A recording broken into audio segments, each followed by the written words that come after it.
Again, I want to invite you all for joining us for this webinar titled Sustaining Our Communities, the Successes of Local Government Sustainability Staff. Um, you won't be able to speak during the webinar, but we can see your messages in the chat box, and my colleagues will be actively monitoring them and putting them for us to ask the speakers. Uh, for the format of this webinar, I'm going to briefly introduce the organization, Penn Future and Conservation Voters, and then we're going to hear from our three great sustainability coordinators and manager, uh, Veronica, Sarah, and Brandon, before moving on to presentations by each of them. Then we are going to have a Q&A section for you to ask your questions to them. So if you think of any questions during the presentation, feel free to put it in the chat, and we will relay that afterwards when all three presentations are done.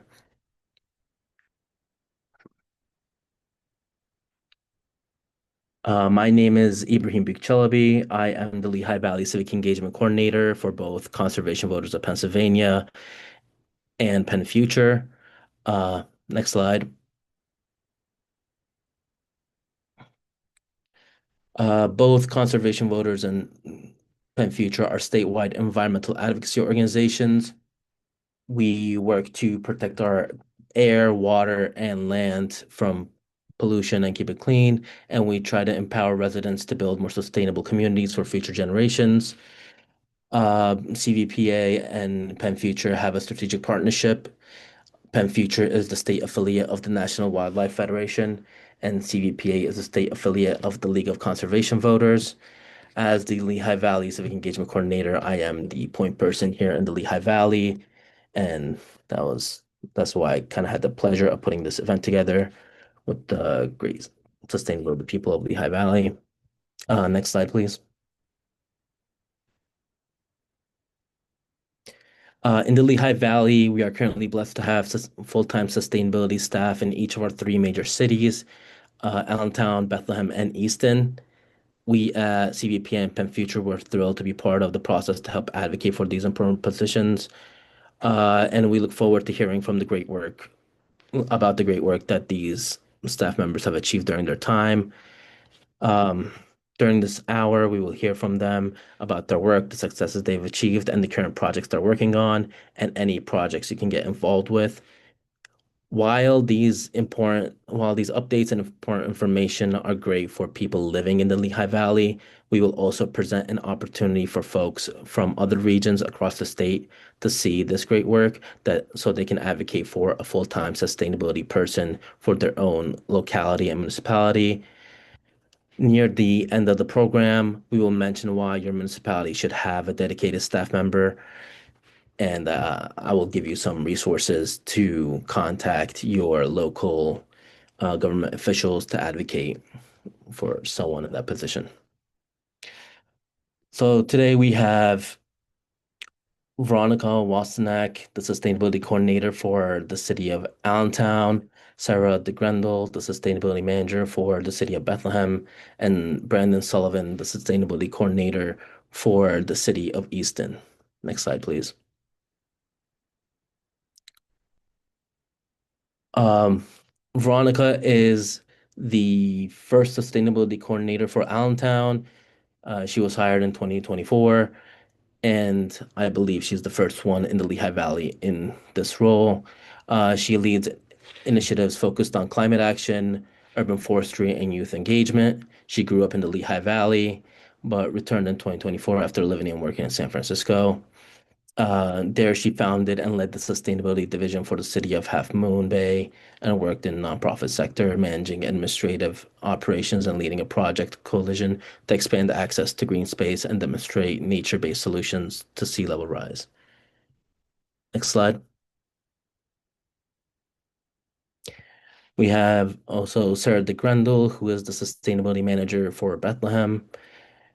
She's also the first sustainability manager for Bethlehem, hired in late 2024 to establish the city's inaugural Office of Sustainability. In this role, she leads the implementation of the Climate Action Plan and serves as a strategic link between city departments, the public, and regional partners.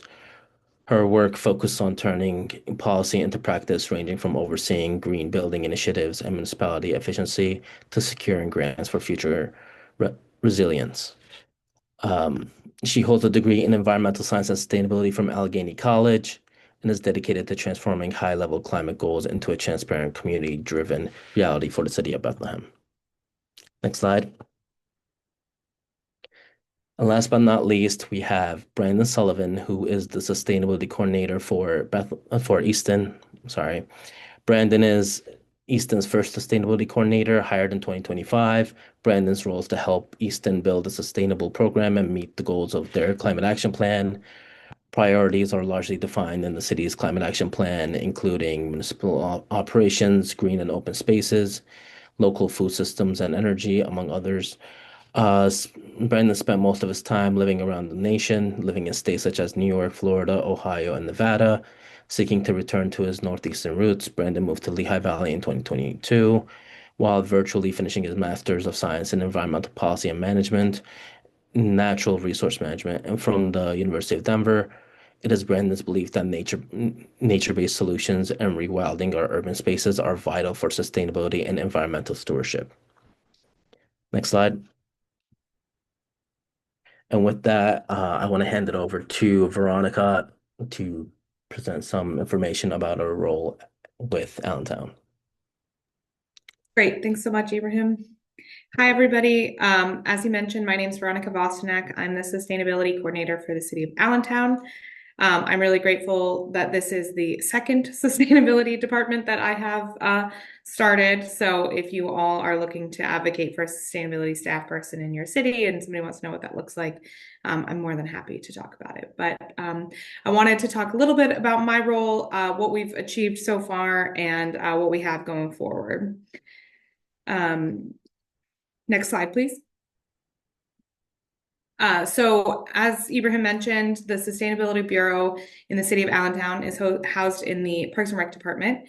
It was launched when I was hired in March of 2024, specifically to secure and administer grant funding to engage the community. So to go out into the community and talk to the community, not just about what the city is doing, but also try to work with them to see what the community would like to see the city doing.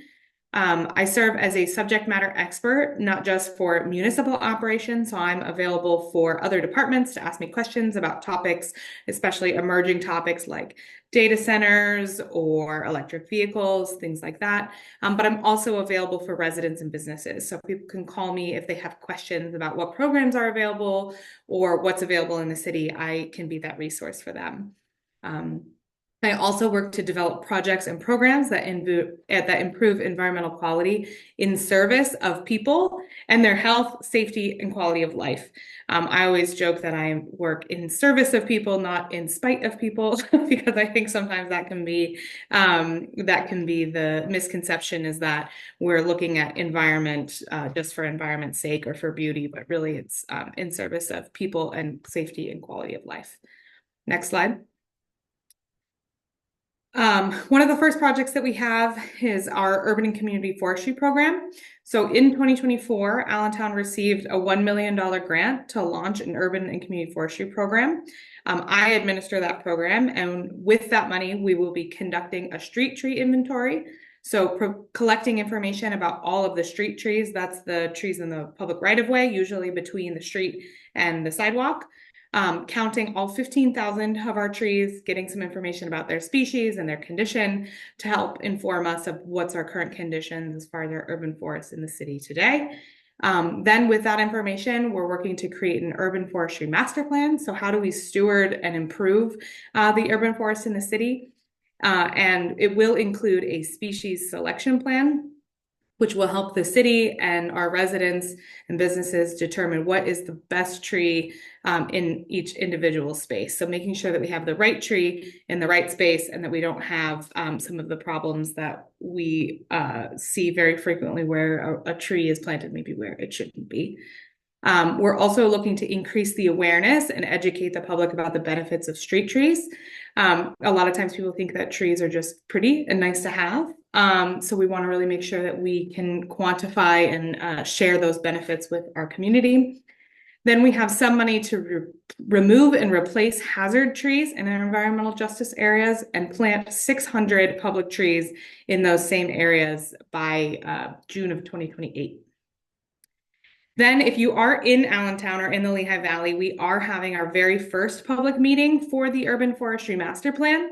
That will be this coming Monday, February 2nd, in our City Council chambers from 6 to 7:30, where we'll go over the results of our inventory, go over the planning process, get some initial comments and questions, and then we'll also have an Ask an Arborist segment where people can ask more technical questions.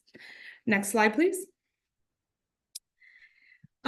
Also in 2024 and 2025, Allentown received $240,000 through federal and state grants to purchase up to 8 electric vehicles. We've purchased 7 as the end by September of last year. We will be installing charging stations for our fleet use. So these vehicles will be used by our public works inspectors. And then with this pilot, we'll collect data to inform further fleet electrification opportunities. So how are these vehicles performing on a day-to-day in our context, and how can we continue to deploy them elsewhere in our fleet?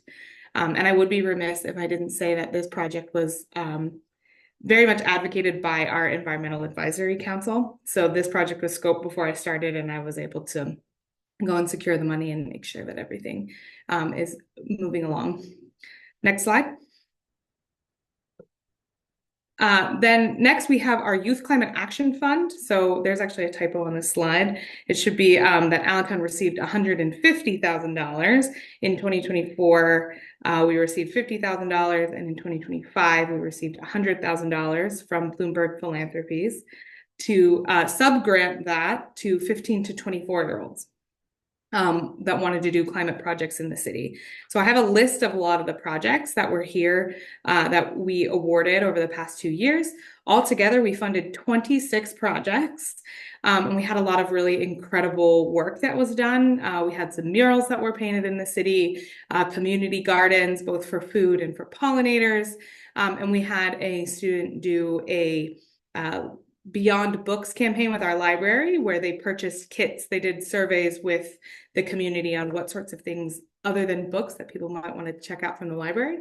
So they purchased some baking equipment, some toys, some games, some tools, so that people in Allentown can borrow things other than books from our library. Next slide.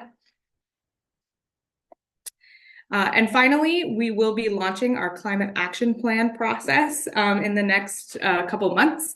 So Allentown, we were the first to have a sustainability staff person, but the last to have a climate action plan from our major cities. So that's currently in development. We will be working with the community and a technical consultant to set greenhouse gas reduction goals. We worked with Penn State and their local climate action plan program to compile our greenhouse gas emission inventory. So that's done, and the plan will set the reduction goals for 2030 and 2050. Then we will identify specific local strategies led by the community and the city to reduce pollution and greenhouse gas emissions. We'll have some high-level opportunities for preparing for flooding, heat, and extreme weather. And then we'll be looking for other strategies to improve public health, housing quality, and neighborhood resilience beyond just greenhouse gas emissions. And finally, we'll be looking for opportunities to support workforce development and training. Next slide. So that's what I have for you, but I have 2 surveys for if you live in Allentown or you frequent Allentown. We have a survey for our climate action plan, getting some initial feedback from the community about what they'd like to see, what they want to know more about before we start the process. So I have a QR code there. Then we also have another survey for our urban forestry master plan. This one will be open through mid-February to get the public's feedback before we really start digging into actions. So both of those have QR codes, both have more information on our website.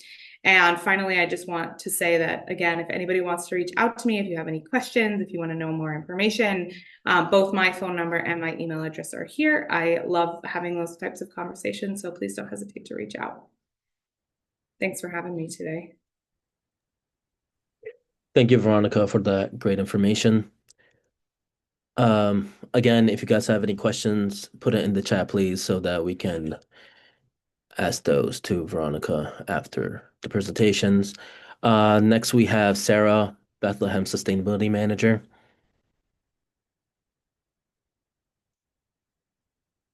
Sarah, you're muted, I think. Thank you. Sorry. Hi, everyone. As Ibrahim said, my name is Sarah DeGrandel. I'm the Sustainability Manager for the City of Bethlehem. It's really a privilege to be here today alongside my colleagues from Allentown and Easton, and I'm excited to discuss how local government staff are acting as catalysts for progress in the Lehigh Valley here. Next slide, please. So my PowerPoint presentation is more an overview of my current role, how we got here, and then I kind of did an abbreviated version of our 2025 progress update and our 2026 goals. So as an overview, my role is pretty multifaceted. It's very similar to what Veronica does in Allentown. However, like she mentioned, our process was a little bit different where we enacted our climate action plan first, and then they hired me later. So I mainly focus on strategic planning, coordination, engagement, funding, and reporting, and it all ties back to our climate action plan in some way or another. Next slide, please. So like I mentioned, our climate action plan is our strategic roadmap for outlining the specific goals and actions and timelines to address and reduce local effects of climate change. The CAP was released in 2021, and it provides the framework for our committees and for me to build a sustainable future. It really is a collaborative effort that involved city government, residents, businesses, and other stakeholders. It was a really long process, and it's very well written out. Next slide, please. So within our climate action plan, we set some pretty ambitious goals. I wasn't here for that process, but I'm here to implement them now. So it's sectioned out into really two different areas, community-wide targets and then municipal operations. So based on our 2017 greenhouse gas baseline, we are targeting a community-wide reduction of 33% by 2025, 60% by 2030, and net zero by 2040. Relative to our 2005 greenhouse gas baseline, our municipal operation targets include 67% reduction by 2025 and net zero by 2030. And then additionally integrated throughout the entire CAP are environmental justice considerations with a goal to establish a just and ethical framework long-term into our climate action projects and plans which support equity for all Bethlehem residents. And we aim to ensure that 40% of the overall benefits result from city spending on implementing the CAP to go to frontline communities. Next slide, please. So I'm going to go into our climate action plan is kind of separated out into 9 different sections. So I'll touch a little bit briefly on each of those and what we've done in 2025, and then I'll give an overview of some of our 2026 goals. So for municipal operations and policy, our main focus for this is kind of leading by example through cutting emissions from our city operations. And to get there, some of our 2025 achievements in the past or prior to me and in 2025, we're sustaining a purchase of 100% renewable electricity and green natural gas. We also are working towards accelerating EV and low emission vehicle conversion for municipal fleet. We also have generating carbon removal credits to reach that net zero goal. In 2025, we also completed an updated greenhouse gas inventory, which I worked on for our 2024 municipal operations. So we have strong evidence that we're already hitting our 2025 reduction goal, which is great to see. And through using the market-based emission totals, which account for our renewable energy investments, the city has already achieved approximately a 70% reduction from our 2005 baseline. Beyond the inventory, our progress is integrated into our facilities, really. We installed high-efficiency chillers and boilers. We've completed energy assessments for City Hall and water filtration plant. We also, for the wastewater treatment plant, working towards identifying efficiency and green energy production opportunities. And in all of those different things, we also, as a municipality, partner with our EAC pretty heavily in things such as reviewing ordinances and projects and other permitting and EV zoning and street trees. Next slide, please. In our buildings and energy, we really are trying to tackle emissions from the largest energy consumers in our city. We're achieving this by expanding public disclosure of energy use, decreasing fuel carbon intensity, and increasing efficiency standards for both existing buildings and new developments. Some of the achievements from this past year was we helped coordinate the first Lehigh Valley CPACE financing webinar, introducing developers to advanced funding for commercial properties.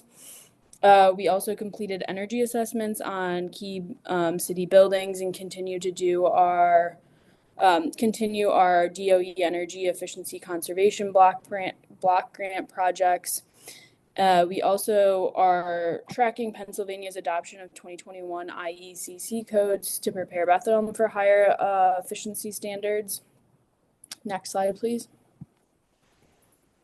In terms of electricity sourcing, this is more looking at the grid and focused on decarbonizing the energy grid that powers our communities. So this is critical step for our climate action. Our goal is 100% renewable electricity consumption community-wide by 2030, which is very ambitious. This year, we joined SolSmart to adopt solar-friendly permitting and explored Solar APP Plus as an automated permitting system. Unfortunately, SolSmart is defunded now, so that no longer exists, but we are a part of it. We pursued ground-mounted solar systems at our water filtration plant, and that goes into looking at RFPs and consulting with solar experts.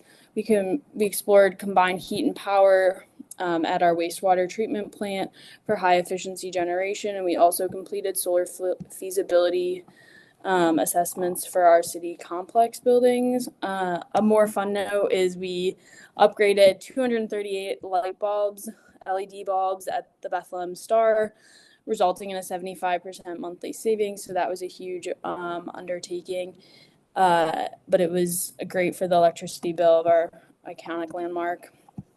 Next slide, please. The Transportation and Mobility Committee and Public Green Space, these are focused on our green areas and also moving people from one place to another efficiently and in a sustainable manner. We completed the Walnut Street parking garage this year and made huge strides in pedestrian safety. So we installed new crosswalks and new curb extensions in our bump outs to make our streets safer for everyone. We also have a complete streets and bike mobility plan coming out, hopefully this year sometime. We investigated some multimodal hubs and continued our successful bike share program. We had about 40 participants join us for our bike to work day, so that was really exciting to see. We also partnered with Blue Zones for their Safe Routes to School project. They assessed some local elementary schools, and they're moving towards a final concept plan and demonstration project to keep our students safe. We also saw the passage of the SALDO, or an updated saldo, which officially embedded some of our climate action plan goals into all the new land development in the city, which was really exciting. And then in terms of green space, we completed the 40 parks 40 and 10. So we're trying to tackle 40 plus parks in 10 years to ensure that they're equitable and accessible for the next decade. And we will publicly release that plan in April of 2026. We also finalized our urban forest master plan to put that plan immediately into action. We planted 36 trees this year, or last year, I guess, 2025, including street trees, and a couple in a few parks, such as Fairview and Bayard Park. Next slide, please. For our food waste, this is really about building kind of a circular economy and ensuring food security. So we're focused on reducing the amount of waste that enters our landfills and increasing the availability of fresh local food for all Bethlehem residents. 2025, we really tried to focus on smart infrastructure and data collection. So we successfully maintained our community gardens, and we also have a weekly farm stand that happens throughout the summer. We took significant steps towards supporting the phase 1 of the Blue Zones Food Hub and working closely with the Food Policy Council to strengthen our local food systems. We also, I don't know if you're local, you may have noticed, we have some new additions to our streetscapes. We deployed Big Belly smart trash cans in the areas. These use real-time data to optimize collection efficiency, which helps save the city time and fuel. We initiated a comprehensive survey on restaurants' plastic use and supported the Lehigh trash mapping project, which helps us to understand exactly where and how litter is accumulating in our city. Next slide. Sorry, I'm wrapping up. I know it's a lot. Public engagement. We know that the climate action plan is only as strong as the community's involvement involvement in it. So in 2025, my main focus was building connection with the community and a lot of our partner programs. We focused on some of our digital infrastructures as well. Updating our website and our We Build Bethlehem site. We increased our social media presence and successfully launched a updated version of the We Build Bethlehem Climate Challenge to residents. It also I translated our webpage and our We Build Bethlehem page to Spanish so that it can be more accessible to our Spanish-speaking community. Next slide, please.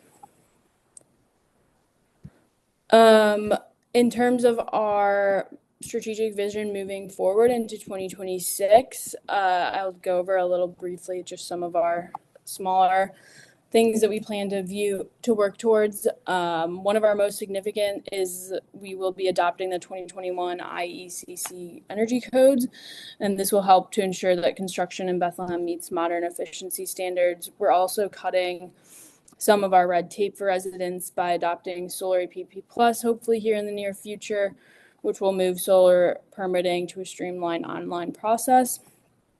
I don't think Veronica mentioned it, but we're also hopefully joining the Lehigh Valley Switch Together solar co-op, which would be between Bethlehem, Lehigh, and Easton, using some collective buying power to make solar more affordable for families here in the Valley. Internally, we're doubling down on some of our operations. We'll be implementing some more of our deep energy efficiency retrofits and hopefully pursuing some solar across some of our city facilities, and additionally continuing to transition our fleet to EVs and hybrids. Next slide, please. And none of this is to say none of this would happen without our regional partners. So I just wanted to touch on this a little bit, that our work doesn't stop at the city line. We collaborate regionally. Hopefully one of our goals in that area will be the Green Ribbon Commission with the partner from Lehigh Valley Planning Commission. We also work pretty closely with Lehigh and Moravian University on their climate projects. And by working together with Allentown and Easton, we amplify our impact across the Lehigh Valley, which is great to see. It spreads the wealth of having 3 sustainability managers in one area. Next slide, please. Oh, and so why I just put a little why this matters is that, to everyone attending today, I hope this really hits the home that sustainability staff are essential. We act as a catalyst for both economic and environmental progress, but we also identify inefficiencies to save taxpayers money and secure grants that fund innovation and directly improve the quality of life of every resident. Thank you. Next slide, please. Thank you for attending today. And as Veronica said, and I will reiterate, please feel free to reach out, ask questions. I put both our website and our We Build Bethlehem page, which is our engagement platform. Please feel free to check those out and then shoot me an email or a phone call. Thank you. Thank you, Sarah. That was very informative. Sorry, it was a lot. No, you're good. That was great. Down, so I was talking fast. All right. Yeah, last one, not least, I want to hand it off to Brandon, Easton's sustainability coordinator. Hello, everybody. Thank you so much for taking the time out of your evening to come to this. We all really appreciate it. And between Sarah and Veronica, you may have noticed this job is very comprehensive, and it's also not one size fits all. The way sustainability generally works is to match the needs of your community, whether that be environmental justice or so whatever need there is. Where there is a need, there is to fill the need. But yeah, I am here as the sustainability coordinator for the city of Easton. In this photo is actually a microforest that my urban conservation manager planted back in 2019, I believe, at our Lower Hackett Park. That was actually a baseball field. So that park is actually an annexed piece of land that we have in the city of Easton. And that was a baseball field that we were able to convert from that to that beautiful microforest. So at the end of this, I'll also provide my contact. But if anyone ever wants to come out to Easton and see what a microforest looks like with walkable trails and everything like that, please do reach out and ask. But next slide, please. So overview of my program, similar to Bethlehem, there already was a climate action plan in place. I was hired on March 31st of 2025 to really launch sustainability and get us along the goals of our climate action plan. The climate action plan in itself detailed the need for a sustainability coordinator and a sustainability department. Originally approved by our city council in 2021. It's been updated multiple times since with the nonprofit that partnered with the city on this, Nurture Nature Center, who Sarah mentioned prior, multiple times, including in years 2020, with the most recent update in 2024. And my job is very broad and wide-ranging, same as Sarah and Veronica's. But the primary goals I have listed here in short are to serve as the liaison between city entities and sustainability programs, projects, and services, both for residents, businesses, nonprofits, whoever it is. So we are here to service and help everyone in the area. And in my head, too, it doesn't mean you have to be an Estonian or someone living in Easton to reach out, or even the Valley. If you have a question or a need, if I can address it or help, I want to. Other duties include working with municipal staff, residents, and businesses to promote sustainability initiatives or programs or any kind of grant opportunities for businesses, coordinate and compile data to support the climate action plan, such as the greenhouse gas inventory or various greenhouse gas inventories, implement and maintain internal sustainability trainings, research, identify, and apply to various grants and other funding sources that may come up, and propose, develop, and assist in the creation of sustainability-focused initiatives. As I said, it's very wide-reaching, very broad, so there's a lot of flexibility, which is both a blessing and a curse.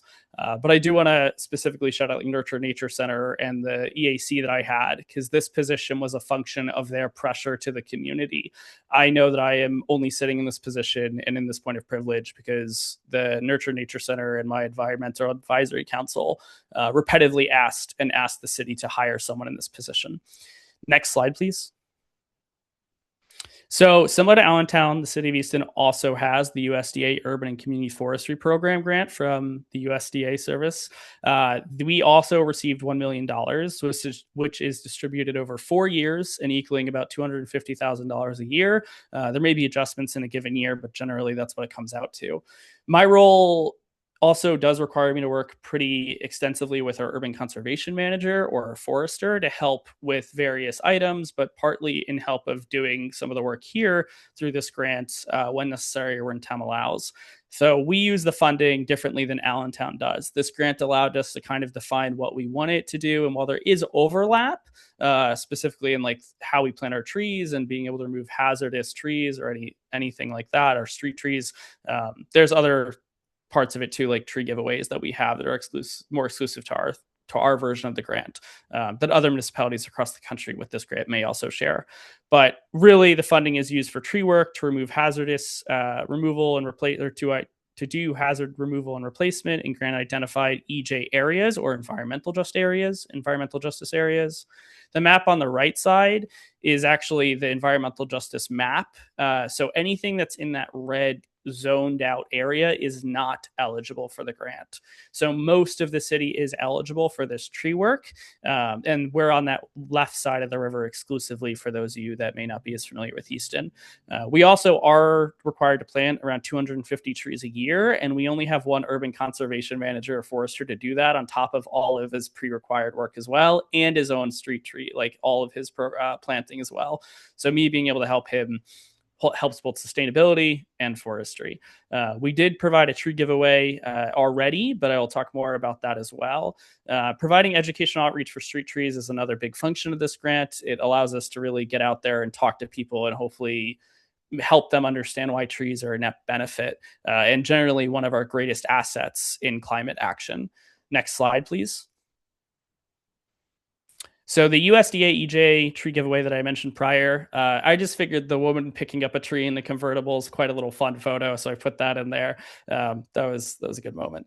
But we used the grant to actually give away 200 trees to homeowning residents with a limit of 1 to 2 per home within the EJ mapped areas. Giveaways were specifically for non-native and native trees. Not all non-natives are invasive, and there's also a changing climate. And Veronica hinted at this with doing a species selection plan. Not every tree we can plant is always going to be what has historically been native. There's actually conversation about planting things from the Mid-Carolinas or Virginia, anticipating that warming climate, so that way they're able to succeed in what will be the next 50 or 60 years, really trying to future-proof our street trees as well. But some of the tree giveaway options I put on there, that was something we used for our social media, was autumn brilliant serviceberry, some dogwood, some eastern redbuds. We had 15 eastern redbuds, and those went in an hour, or less than an hour. Those went immediately. So those are a really popular tree if you're ever looking for trees to do something similar with. Witch hazels, prairie fire, crab apples, hornbeams. We didn't quite get 200 signups. So we were able to distribute the remaining trees elsewhere throughout the city and to other partners. We also were able to just give some residents who came who had the capability of accepting more than 2 trees, more than 2 trees. So it ended up working out where no tree went to waste, but that is something where we all are a smaller city with only about 30,000 people in it. And I did see some in the chat asking if cities around that size should get this kind of staff position. I'm going to cheat and say yes early. But we're still able to ensure every one of those trees was able to be planted. And these were planted not in the street. So these were for residents to take to their home and plant in their backyards or their gardens, wherever they would like. Next slide, please. So the other project that I'm currently working with our urban conservation manager on is the Bushkill Street Park project. It's redoing a pocket park in the city of Easton that was taken over by the city a while ago. And we have 2 grants that we're combining, putting together or matching against each other to do a massive lawn conversion park project. When you walk, it's a very long, or it's very tall, narrow park. So when you enter it, there's going to be ADA access all the way through to the back area where there will be a landing patio. Ideally in the future, a gazebo if funding allows us to get to that. But on the left side will be a nano forest, which is a highly, highly densely planted forest, which after 2 to 3 years of watering and maintaining, really basic maintenance, the idea is that they are self-sufficient in every single way. They are extremely dense in biodiversity. They can be used as wonderful ways to reduce the urban heat island effect or impact and be able to provide more green space in very small corridors, both in backyards, municipal properties, and parking lots. You only need a lot or a spot about the size of a Nissan Leaf or a small parking spot to be able to theoretically plant a nano forest, and you simply adjust them to the needs of your area. You customize them. Essentially, you can customize them for blooms or natives, whatever you'd like. We also want to make sure to make it a point of interactive learning. We're putting in a weather station that's going to have a cloud-based upload via satellite so that residents can see the weather station in action and really start to familiarize themselves with data in that way. We'll also hopefully implementing educational programs later on, so we can keep people coming back to a park with a purpose. It's one thing to plan a park and almost have this, okay, the park's here, have fun. It's another to really make it interactive and really make people want to be there. We're also on the right side of that long stretch, if you can imagine it. We're planting example street trees, 6 example street trees with signage and different examples of how you can plant around those street trees to make sure that your tree in your street well or tree well isn't a lonely adolescent tree struggling in a dense urban environment. Next slide, please. And one of the other things I wanted to do was really hit the ground running in some way to introduce myself to the community. Funding for our work is really tough right now. I don't think that's a secret. So I see this as kind of a foundational ability. We can really get out and introduce ourselves and be part of the community and lay the groundwork for hopefully the millions and billions of dollars that come in 3 or 4 years or however long it takes. Sustainability movie nights were my version of that. So pretty much hit the ground running with these. And we hosted 2 outdoor movies over the summer. One was about plastics, microplastic madness in a historic cemetery, and the other was the hidden language of trees at the neighborhood center in our south side. Both of these were in full partnership with these organizations, and I'm very fortunate, I think, like all 3 cities, to have organizations that we constantly can partner with. Microplastic Madness is a story about kids in Red Hook, Brooklyn, New York, who were able to get a plastic-free day and also be a part of the plastic ban policy choice that New York City had later implemented, really showing that 5th graders, when empowered, can change a city.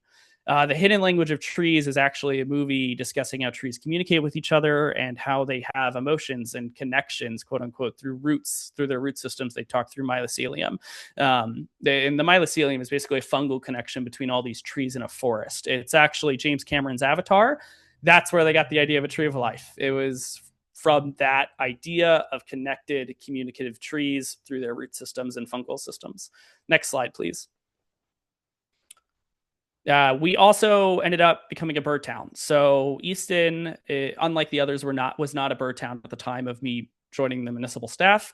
We became the 88th bird town. We ended up having a presentation to our city council, me holding the one sign, and then my urban conservation manager holding the other big sign.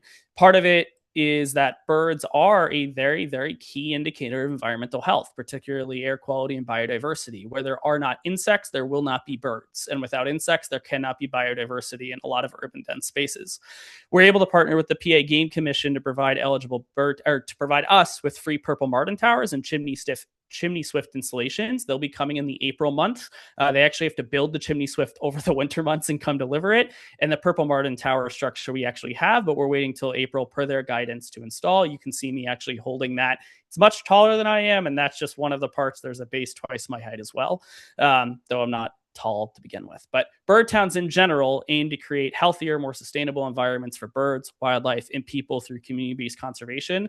And I'm really proud of being a bird town. I think it goes back to the introduction where I believe, rewilding urban space is a vital part of everything we're doing. And I believe this is a really cool initiative to be able to do that and bring the community together over one type of animal that a lot of people love. But when you hit your 30s, apparently you become obsessed with birds, or so I've heard. Next slide, please. So future projects, just to kind of highlight, there's a lot going on, and by no means have I discussed everything. Sarah had hinted at the Switch Together, Lehigh Valley Switch Together Co-op. Easton has officially received approval from the mayor and our public works director to do that. So hopefully once we can get all 3 cities in on that and make it really a Lehigh Valley benefit. The more people who sign up in these scenarios, the more money is off the table for people. And SoulSmart, Sarah mentioned SoulSmart as well. I didn't include in this slideshow, but as Sarah has mentioned, SoulSmart lost its federal funding. Now, we actually managed to get a certification in. We did launch a sustainability website. I managed to launch it last week. That was one of the requirements to complete the certification. We ended up getting SoulSmart Silver. So that certification is for our life, essentially, as a municipality. It doesn't go away with the lack of funding or the loss of funding SoulSmart has experienced, but that's a signifier to developers that Easton, and in Bethlehem's case as well, that we are taking steps to really solidify and ease solar for developers, residents, businesses, etc. But similar to Bethlehem as well, we are going to be doing a 2024 greenhouse gas emission inventory to be able to make better decisions about sectors that we need to work on. Update our climate vulnerability assessment with a focus on urban heating or urban heat and flooding, which was actually also the precursor document to our climate action plan. So I guess that's the one that really started it all. I want to work with my environmental advisory council to investigate plastic waste reduction ordinances. And I do want to shout out my EAC as well for the phenomenal work that they've been doing to work on a dark sky ordinance in cooperation with me in the city, and continue to explore that, as I say, continue to work towards that implementation.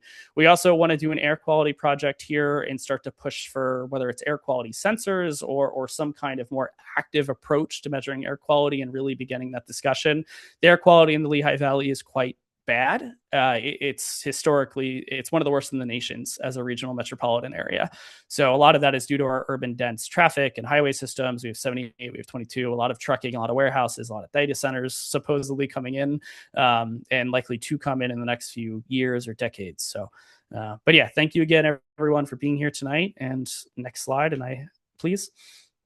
If you ever want to reach out or if you have any questions, no matter where you are, whether it's about sustainability, anything you heard me speak about tonight, or just general tips and guidance about a forest or something, nano forest or something, please reach out. That extension is actually inaccurate. It got changed today due to an error, so I wasn't able to update that. So I can provide that update in the chat, and that will be there. But my email and then our website that went live last week. Thank you, Brandon.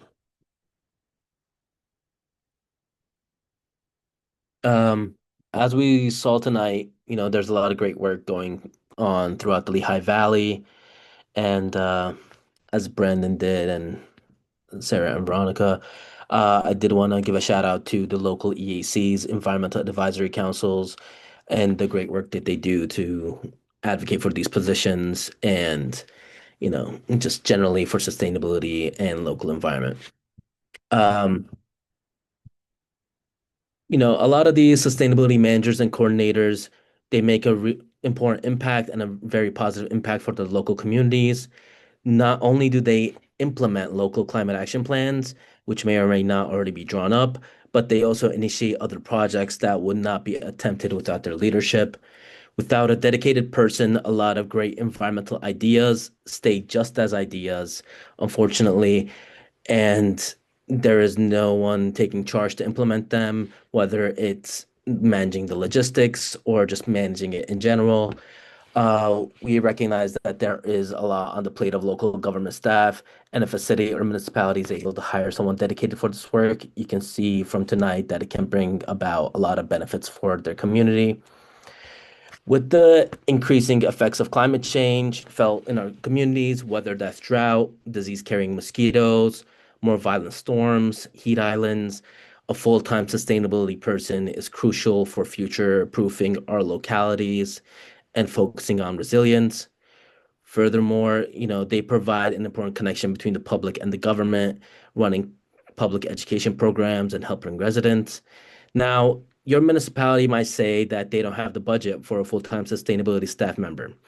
But the reality is that most municipalities that have hired one have seen that investment return to them several times over in the form of federal and state sustainability grants.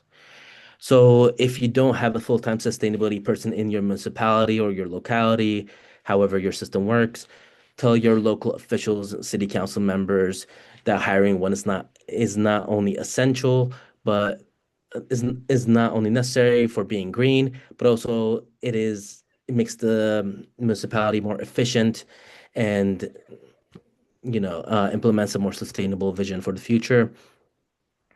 Even though they might not be able to find one as great as these three that we have in the Lehigh Valley, they should certainly try. And that being said, even without a full-time sustainability person, local environmental advisory councils, or even just passionate advocates can work with local government to help enable some of the projects or programs that we've discussed today, or similar things to that. In this regard, we do want to give people a resource to look up their local municipal leaders. Um, Unfortunately, a lot of government websites aren't comprehensive and it's hard to find the contact information for your folk.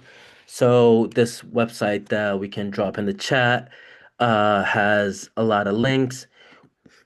When you go on that link, it does look a bit outdated, but if you put in your county and then you leave municipal class to all classes and then put in your municipality and then you do display report, you should get a list of your local officials and get an idea of who to contact and who to advocate with. Um, as Penn Future, we have also prepared, so our colleagues have prepared local um, ordinances for data centers and warehouses to make sure that we have more sustainable land use. Additionally, we Conserve PA's website has a library of model ordinances and opportunities for local government to take action on. And let's move on to the questions. So, these questions are obviously for the three great sustainability people we have in the Lehigh Valley. If any of you would like to jump in with an answer to any of these, go right ahead. So we've gotten a couple questions from folks about environmental justice areas and frontline communities. Could we take a minute to elaborate once more on this, what it means, and the importance of prioritizing our efforts there? I can start that a little bit. So environmental justice areas are actually mapped out by Penn Environment, I believe, or Penn Enviro Justice website from the state that be able to show where you have environmental justice areas within your municipalities. The USDA grant that Allentown and I received here in Easton actually has a different definition or different guidances on what is an EJ area. So they don't always look the same. I do think that the Penn screening tool has a better guidance of where they are, but generally speaking, it refers to areas within municipalities or neighborhoods that are at greater risk of climate change or climate negative results. And we often see urban development or negative pollution-based or negative urban development occur in these poor income areas. So they are not always just there because the the area may have less income, but they generally are associated with things like lower income, lesser air quality, higher flooding risk, higher urban heat. All of these factors combine to this multifaceted term. But you often see development like pollution-based development, like a warehouse or a data center or things like this occur in urban dense communities that have cheap land and low income because it's cheaper and easier for developers to exist and pollute in those spaces. They're not spoken up for as much, and it's a lot easier for them to have access in those areas. So when we address environmental justice, we often address social justice. Those go hand in hand. When you solve one, you likely solve the other. I don't know if the other coordinators want to expound or maybe correct if I misspoke on anything, but I think you more or less covered it, but I'll just say that a lot of times the people who are in environmental justice areas that maybe are exposed to pollution or compounded by other socioeconomic factors, they are usually the ones who are most impacted by climate change, but they're the least responsible. So that's one of the reasons that we like to focus. We want to focus on those areas is we want to make sure that they're protected because they have not been historically. Yeah, thank you. That was a great answer. And obviously, a lot of things go hand in hand in society. We've gotten some specific questions for our panelists about their work, and we're going to do our best to connect you with them directly with your sustainability staff member. But we've also got folks from across the state asking about how to get a staff member like this in the region. If someone's municipality wants to hire a sustainability officer, um, would you like to provide some insight on how they should begin?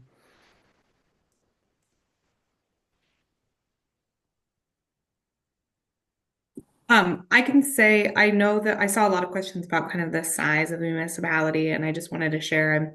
Allentown, we have a population of 125,000, but prior to I was in a city with 12,000 people. So my job looks very different. And I will say when I was there in the smaller municipality, I had a lot more responsibilities. They spanned a lot more different types of work. So not only was I focused on greenhouse gas emissions, but I managed our solid waste agreement with our waste hauler.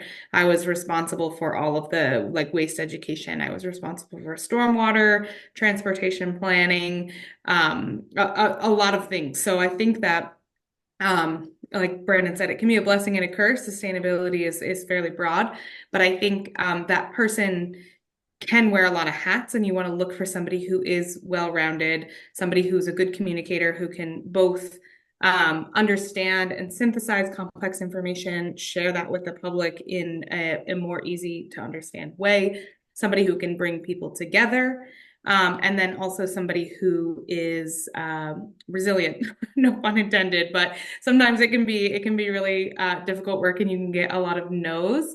And sometimes you need to accept no for an answer, but being able to talk to somebody, understand why they're saying no, and work with them, and not always accept no, but don't be rude about it.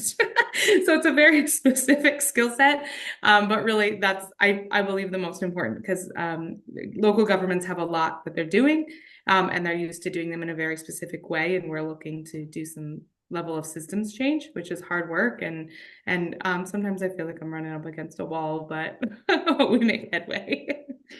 Yeah. That actually it's a great segue to our next question. Like some folks have asked about what kind of pushback have you gotten for any of your projects, and then what's something local residents can do to help support you, pu kind of like push back against the pushback, so to speak. I receive no pushback. I am loved all the time and every time, and the world is beautiful and perfect. I think sometimes going to what Veronica says, like we're asking for cultural shifts, whether people recognize it when we're hired or not. We're asking to change systems that have been in play for 100, 150 years, depending on municipality, maybe 200, 250. So there's an inherent challenge sometimes of the way we do things now is the way it's always been done, and it keeps the lights on. And sometimes too, from residents, you have the perspective of, well, if I can't afford groceries, and I think this is understandable, if I can't afford groceries or rent, how can I afford to upgrade my lighting? Same with businesses. I get it. It's difficult. And by no means will I ever preach or force somebody to spend out of their means.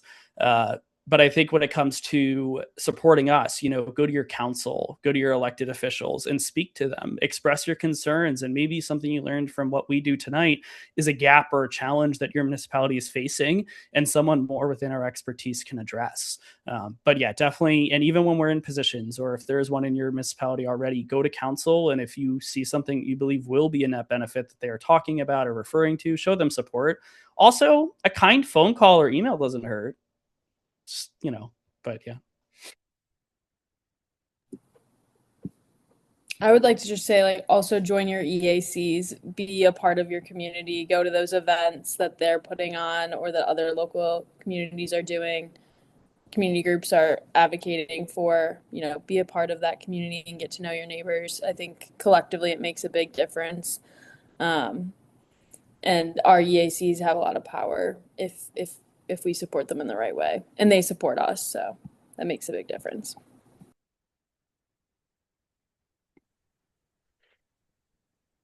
Great. Thank you both for that. Unfortunately, we are out of time here, so we would love to take more questions. We will try to direct your questions to your appropriate sustainability person.